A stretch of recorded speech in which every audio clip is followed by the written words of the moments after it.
Nagsimula ang lahat sa simpleng tinginan.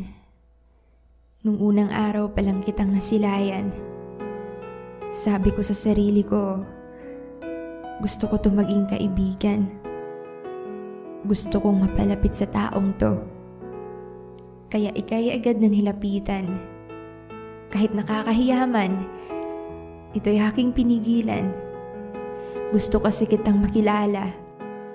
Gusto kitang mapasaya.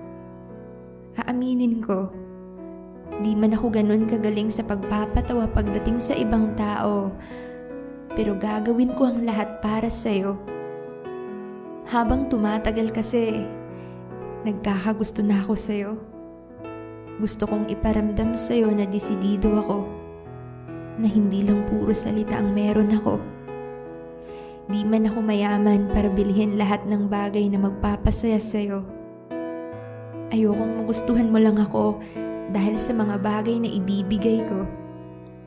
Gagawin ko ang lahat para maipanalo ko yung puso mo. Di man ako ganun kagandahang tao pero walang imposible sa kanya. Oo na. Umaasa akong maging tayo. Alam ko namang nasa proseso pa ito. Pero alam mo ba? Simula nung nakilala kita, hindi lang kita kinukwento sa mga kaibigan ko. Araw-araw kang nasa aking panalangin. Araw-araw kitang binabanggit sa kanya. Mula sa pagtulog at hanggang sa paggising, ay iingatan ka niya lagi. At yun ang tangi kong hiling. Hindi naman ako nagmamadali eh. Dahil ayokong tayo'y magkamali.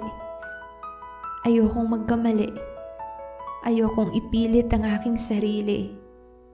Kung hindi ka pa talaga handa, kung hindi pa ngayon ang tamang panahon, may tama namang pagkakataon.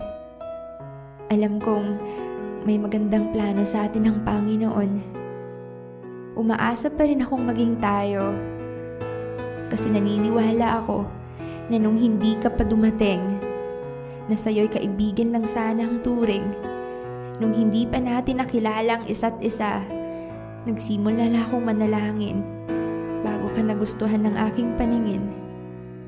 Naniniwala ako na habang abala pa tayo sa sarili nating buhay na tatahakin, yun muna ang ating uunahin. Habang naghihintay na balang araw ika'y maging akin, na ikaw ang bunga sa aking mga panalangin, ay higit pa kitang mamahalin.